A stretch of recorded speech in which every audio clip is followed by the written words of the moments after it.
Okay, very warm welcome to everyone. Hope everyone's having a really good afternoon. Very warm welcome to today's session. Today we're going to be talking about the childcare element of universal credit. For those of you who have joined us on the previous sessions, the last session that we did, I believe, was on the child element, if I'm not mistaken. This is going to kind of follow on, I think, sort of quite nicely from that, where we're going to be talking about the kind of support people can get on universal credit if they do need that kind of support with childcare, and some of the eligibility around that. First of all, for those of you who haven't seen any of our sessions before, haven't been involved in any of our sessions before, I'll just introduce myself and I'll also introduce our delivery team.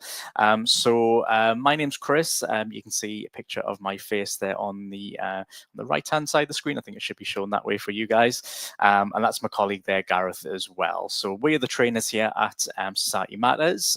Some of these sessions are going to be run by some other trainers. I believe the next one is going to be our colleague, who actually isn't actually in that picture, but our colleague Adam, and Gareth might be running another one there as well. Just to introduce you if you do kind of come across us. So the trainers here at Society Matters, so we all have quite a bit of experience working, with Citizens Advice Gateshead. So we were working for Citizens Advice Gateshead. I've been working for Citizens Advice Gateshead for the past, I would say about 6 years, I think it's coming up to now. Past couple of years there, I've been working as a trainer here at Society Matters, and like to very much kind of bring the experience that I have as an advisor to the training that we deliver as well, and try and bring some of that to the actual kind of training, a few examples that I might be able to kind of come up with there as well. So very much beneficial to what I used to do.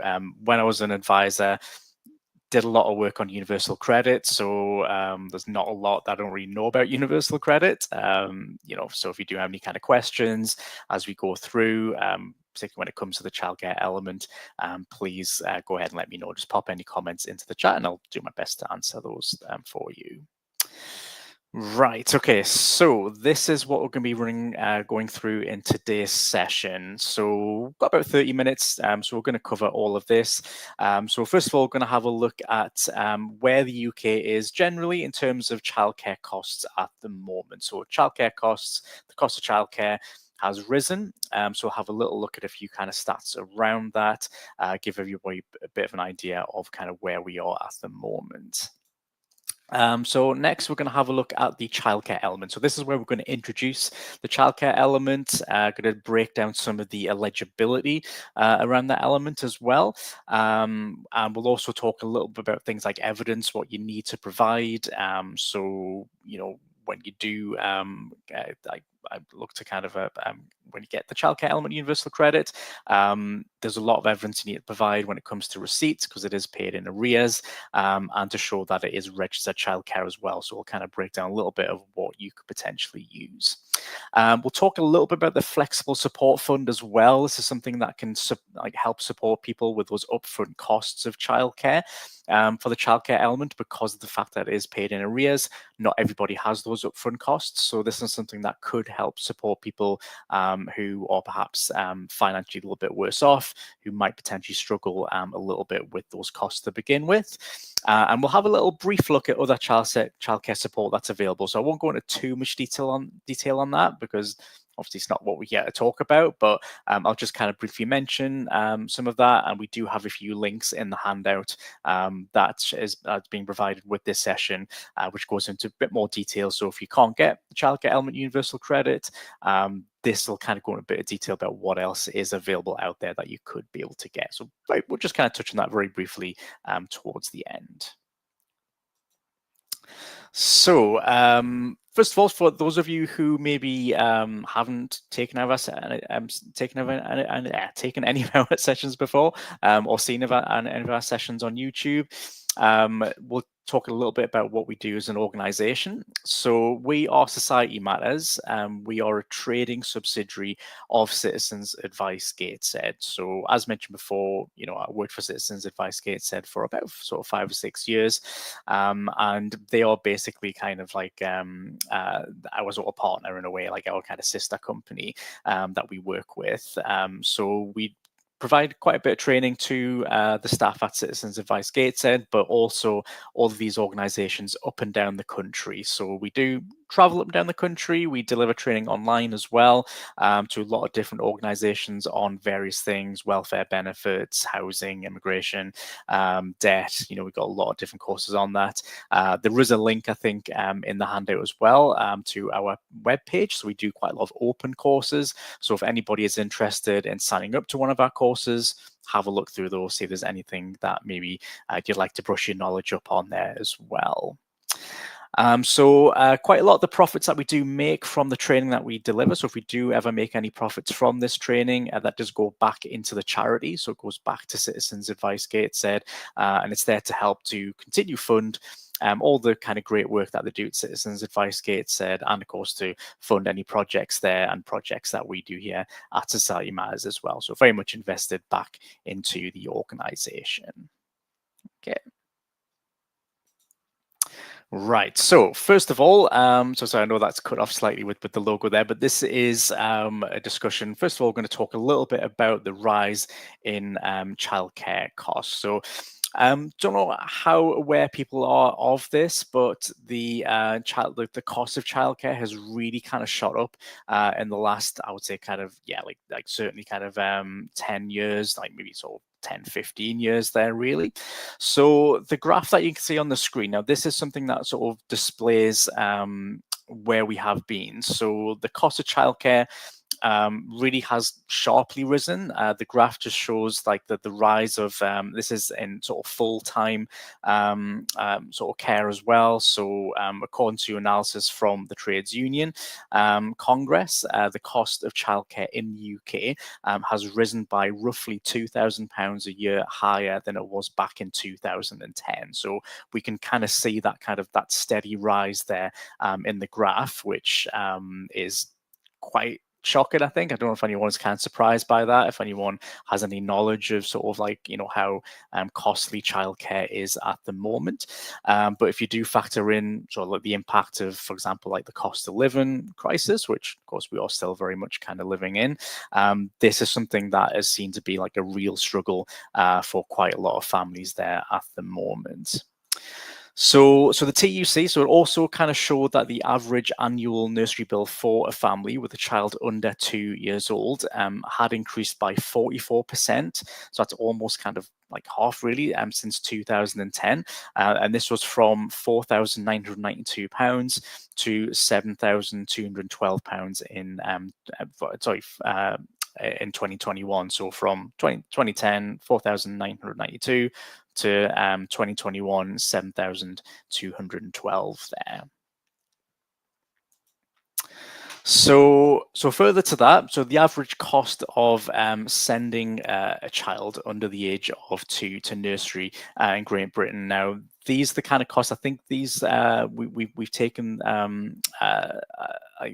some of this data from the Quorum Family and Childcare Trust. So this was kind of back from 2024. So it's going to be kind of fairly close, roughly, to kind of what it still is at the moment. So you'd be looking at £157.68 a week for part time. So that's 25 hours, and that's £7,569 a year. £302.10 a week for people working full time. That's 50 hours. Remember, this is like an average, and that's £14,501 per year as well. Also, I think it's worth pointing out, so the government's recent hike in from like kind of the last kind of sort of budget from last year, from the hike in employer national insurance contributions left 96% of nurseries planning to increase their fees, while UK parents are already facing some of the highest childcare costs in the world at the moment. According to a survey, 728 nurseries nationwide by by the National Day Nurseries Association. 1 in 6 estimate that they'll make a loss this year due to those kind of tax hikes as well. So the impact of those higher national insurance contributions are going to force nurseries to kind of raise fees on an average of 10%, pushing the affordability of UK childcare even higher for quite a lot of parents there. So fewer than 1 out of every 3, so that's 29% of councils have enough spaces for childcare under 2s as well, which is down from 42% last year. And again, this is also from the Coram Family and Childcare Foundation stats there. So real kind of issue there, that the fact that, childcare, the cost of childcare is rising, and the actual kind of childcare places available is a lot fewer than it was as well. So a lot of kind of difficulties there around childcare. So hopefully that gives you a little bit of a background in regards to where we are. Generally, that the costs are going up. So what support is available for childcare? Well, this is what we're here to talk about today. So what we're going to do is we're going to run through the childcare element of universal credit. So childcare element universal credit, now this is for anyone who is paying for childcare. Now, most importantly, it's people who are paying for what we call approved childcare. So what we mean by approved childcare, we'll kind of break it down in a second, but yeah, generally you'd have to be kind of Ofsted approved in order to qualify. Now, I think the childcare element itself, it is one of those elements of universal credit which traditionally has been quite underclaimed. I think there's maybe a few reasons for that. Possibly one of them could be the fact that I think a lot of people kind of see childcare maybe as like more of a duty. They don't really kind of see it as something that they would be able to kind of get some payments towards. But if you are paying for childcare, if it's not your auntie, uncle, brother, sister, grandma who lives down the street, then yeah, this is something that can really kind of help support you with those costs. And with universal credit, I think this is one of the elements that certainly it pays a lot more. It's a little bit more generous than the old system. So we used to have work and tax credit and child tax credit, which paid towards some of the cost of childcare. So I believe it was 70%, whereas it's a bit more generous on universal credit because this pays for up to 85% of your childcare costs. And of course, it would be up to the claimant to make up the remaining costs. So it has to be registered childcare. Now, one of the other kind of main bits of stipulation is that you have to be in employment. So if you're part of a couple, then it means that you both have to be in employment. There are some exceptions to that, which we will kind of run through in a moment. But yeah, it means you have to be working, so you weren't expected to be able to look after your children whilst you're at work. So you will be able to kind of pay for childcare for that. So as said, 85% of those costs would be met by the DWP. Now, the maximum amount, it did go up, I think it was maybe a couple of years ago now, to £1,031.88 per month for one child, and £1,768.94 per month for 2 or more children. So again, 85% of those costs being met by the government, and again, you would have to still pay the remainder for that. Now, the maximum costs, again, a little bit more generous than how it was on tax credit back on the old legacy system. It does pay for a little bit more when it comes to those kind of maximum costs, and the tax credit system, which is pretty much been phased out now, but that was kind of frozen for quite a long time there. So when it comes to working, now there's no kind of set number of hours that you need to work in order to kind of get the childcare element. Just have to be classed as being in employment first and foremost there. Okay. Sorry, does anyone have any questions on this so far? Again, if you do have any questions, just pop those into the chat. Again, I will leave a few minutes at the end if anybody does have any sort of further questions there as well. Okay. Right. So a little bit when it comes to kind of illness, being ill or pregnant. So if you are, for example, maybe on sick leave, then you might also be eligible if you're getting statutory sick pay. So if you're getting statutory sick pay, one of the kind of main sort of statutory benefits there, and then whilst you're getting statutory sick pay, you could still get the childcare element. Also, if you're on maternity leave or adoption leave, then you might also be eligible if you are getting a statutory related benefit as well. So we're looking at things like statutory maternity pay, statutory paternity pay, or statutory adoption pay there as well. So we mentioned a little bit before about approved childcare. So again, it couldn't just be friend, family member, and your uncle, brother, sister who lives down the street who looks after your children. It would have to be classed as approved childcare. So approved childcare, so as it mentions here, would generally have to be a registered childminder, nanny, play scheme, or nursery or club. Could be a childminder or nanny with a registered childminder agency or childcare agency. A registered school, so those kind of after school schemes, that sort of thing, or home care worker, someone working for a registered home care agency.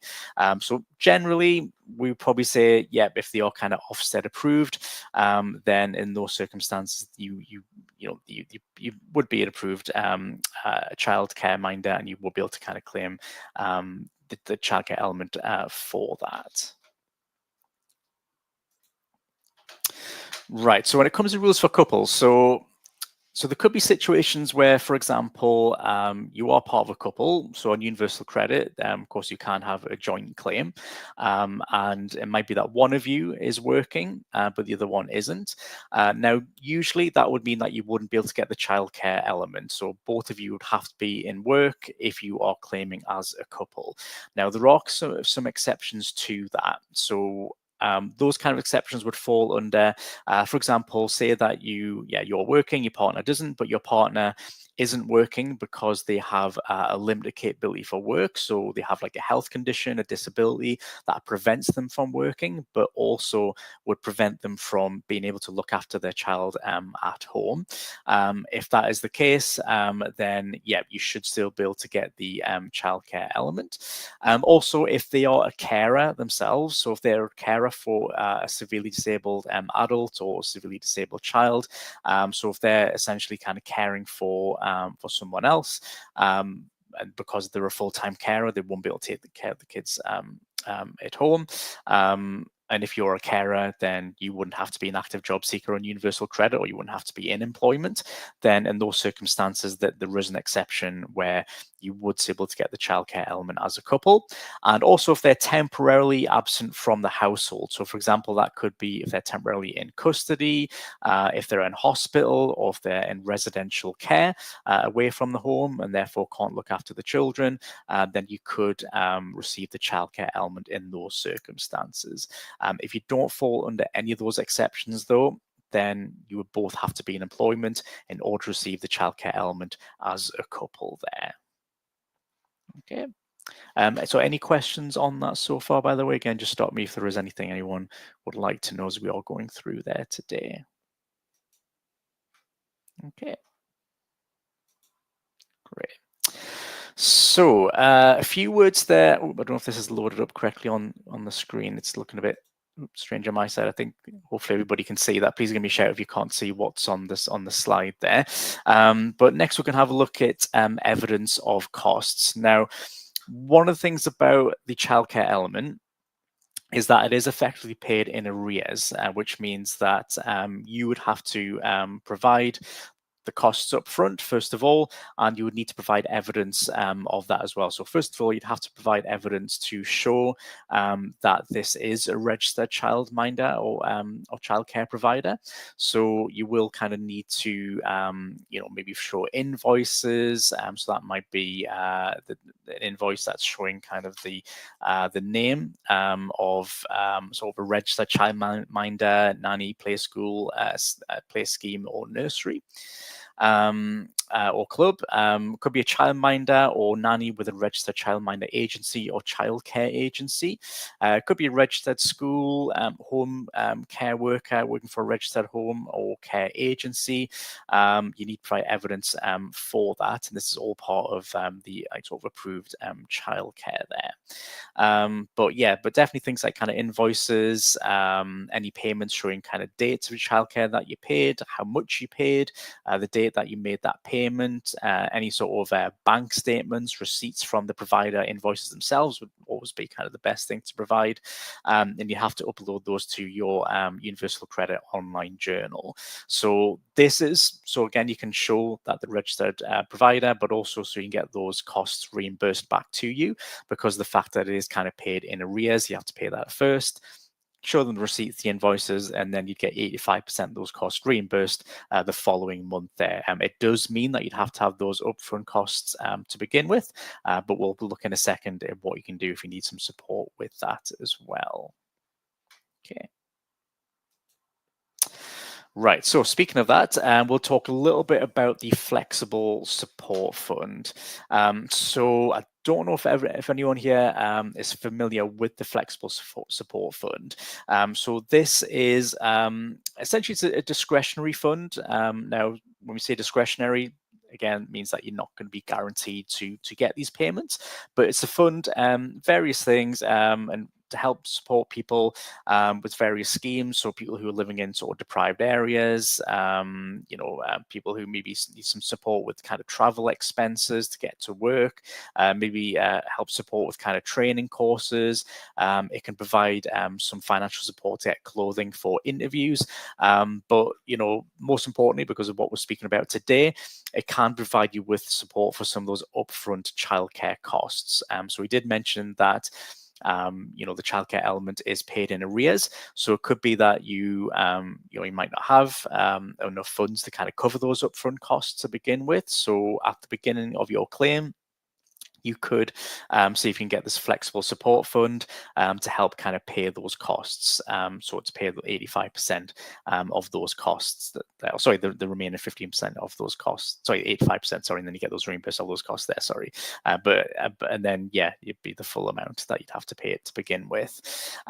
So it is something you wouldn't have to pay back as well. So it is essentially kind of a grant that's given to you.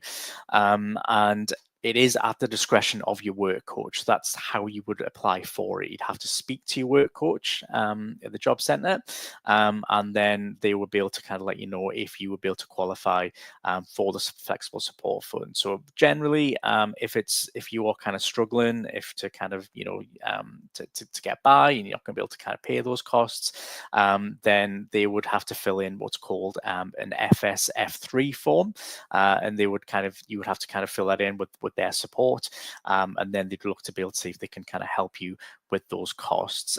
If you kind of get support from the Flexible Support Fund, then you could look to get a budgeting advance through Universal Credit as well. So budgeting advance, again, you can apply for that when you first make a claim for Universal Credit. Sort of like an advance payment, but it is something that would have to be paid back to yourself as well. Okay. Great. Any sort of questions, anyone? Just if you have any, just give me a shout. Let me know. I'm just checking the comments, but I can't see anything at the moment. But again, just give me a shout if you do have anything. Again, we'll stop at the end for questions too. Right, so we'll just say a few words about other childcare support that's available. Again, I won't go into a mass amount of detail on this because it is outside of Universal Credit, so it's outside of kind of what we're talking about today.